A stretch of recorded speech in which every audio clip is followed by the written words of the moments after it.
America is at its best when everyone pitches in, when everyone works their fair share, earns their fair share, and pays their fair share.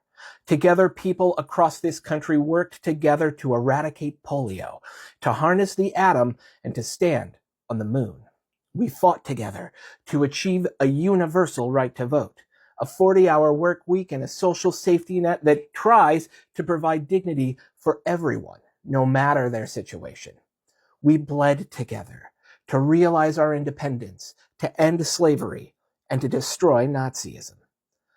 These things we achieved together, but now there are those who are trying to tear them apart, and they are winning. Billionaires and their flunkies in Congress are tearing at the fabric of our society. They steal our labor, they steal our pride, and they even steal our rights. And in return, we are fed a steady diet of poverty, hate, and fear. Billionaires across this country work every day to hoard money, power, and influence, not to work for the benefit of their fellow citizens, but simply to enrich themselves and make the process of stealing our money ever easier. And their allies in Congress and in state houses across this country are only too happy to oblige, willingly voting away our rights to organize, to earn a fair wage, to love who we want, or even just to be ourselves. They do this to create an atmosphere of fear and division, to create unnecessary economic hardships that pit us against each other and feed us propaganda, purpose-built to divide Americans against each other.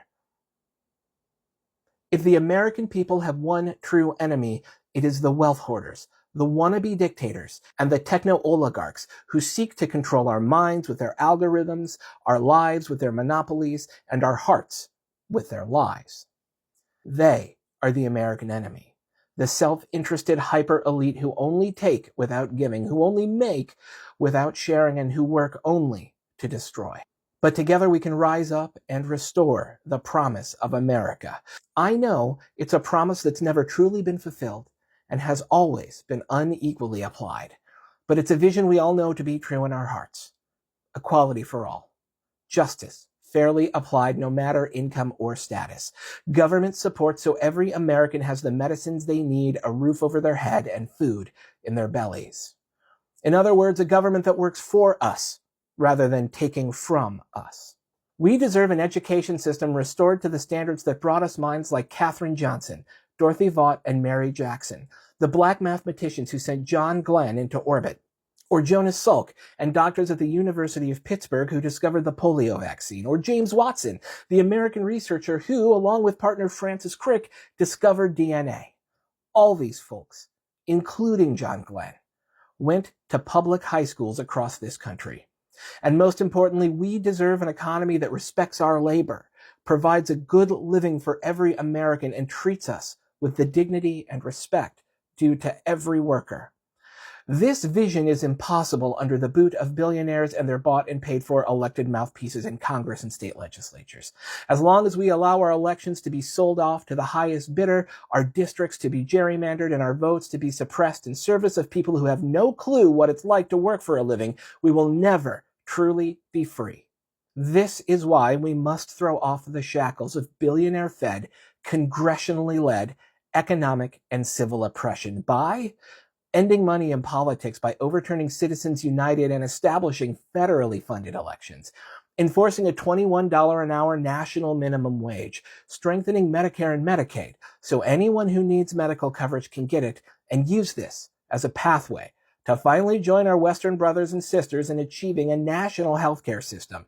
Return to large 1950s-era taxes on the wealthiest of the wealth hoarders, with strong criminal prosecutions for any tax avoidance in those tax brackets, and then reinvest that money so every American has a quality education, a roof over their head, and food on their table, no matter the economic situation.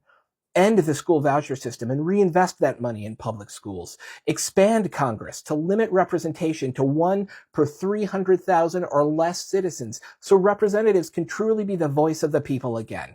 End the Electoral College. Break up the media monopolies that control our public information. and bring back the fairness doctrine, but built for the 21st century. So social media companies are forced to be responsible for lies and disinformation published on their websites. Then, and only then, can we begin to rebuild from the devastation, both economic and moral, wrought by oligarchs in control of this country. But it will take every one of us. We will need to be in the streets, in the ballot boxes, in conversations with friends and family, and at our elected officials' offices. And we will need direct action, protests at State House and the White House, week-long boycotts of everything but essential goods, and social media blackouts, just to start. There is no power greater than the people's when we work together. And together, we can work to remake America and take it back from the forces of unfettered, inhuman greed that infest its very soul today. We are the people. This is our country, and it's time to make it ours again. So I'm a former political communicator, and I got inspired to write this by this amazing TikTok I saw earlier today, and I didn't bookmark it, so I can't remember the person's name, but they were talking about fascism and how there is this myth in fascism that allows people to glom onto it. It creates these divisions between people in a way that allows them to kind of hate each other and fight each other, which allows fascism to rise up. But in the end, there is a coalescing myth, a single organizing principle around which fascism works, and that is the other, right? It is this definition that they are able to give themselves that allows them to project the future they want to create on the rest of society. The thing that Democrats fail to do is to have a vision, right? And I think it's because they refuse to pull themselves apart from billionaires. If they can find a way to do that, they could use messaging like this in order to really create a coalition. The great thing is, instead of like authoritarians and fascisms, the left doesn't have to lie. Nothing in there is untrue. Everything in there that is a policy proposal would legitimately work to help fix the ills in this country. We don't have to lie to create unnecessary fear. We know who the bad guys are, and we can talk about them honestly. We just have to detach ourselves from their teat in order to really make change in this country. Until that happens, Democrats are never going to truly be the working person's ally.